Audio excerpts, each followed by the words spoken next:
আপনার যেকোনো হারিয়ে যাওয়া পাসওয়ার্ড এক নিমিষেই খুঁজে বাইর করুন। Google Chrome ব্রাউজারে গিয়ে আমরা Google এর যে 3 ডট সেটিংস আছে সেখানে ক্লিক করার পর আমরা এখান থেকে এই যে দেখেন Google পাসওয়ার্ড ম্যানেজার এখানে যাব।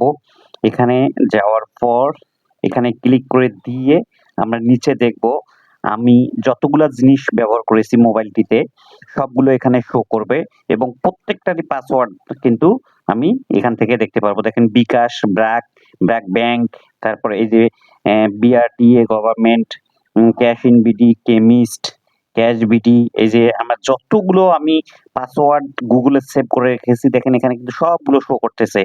যা আছে ইনস্টাগ্রাম, ফেসবুক, লিঙ্কডইন সবগুলোই কিন্তু এখানে দেখেন শো করছে। তো এখান থেকে আমরা যেটার আমার পাসওয়ার্ডটা দরকার সেখান থেকে আমরা সেটাতে ক্লিক করব। দেখেন এই প্রথম থেকে আর্টলিস্ট জো এটার আমার পাসওয়ার্ড দরকার। এখানে দেওয়া মাত্রই কিন্তু আপনাদের ফোনের প্যাটার্ন চাবে অথবা ফিঙ্গার লক চাবে, দিয়ে দিলাম। দেওয়া মাত্রই আমি এই যে এখানে দেখেন ক্লিক করে দিলাম। আর চোখ আইকনটিতে ক্লিক করা মাত্রই আমার কাঙ্ক্ষিত পাসওয়ার্ডটি পেয়ে গেলাম।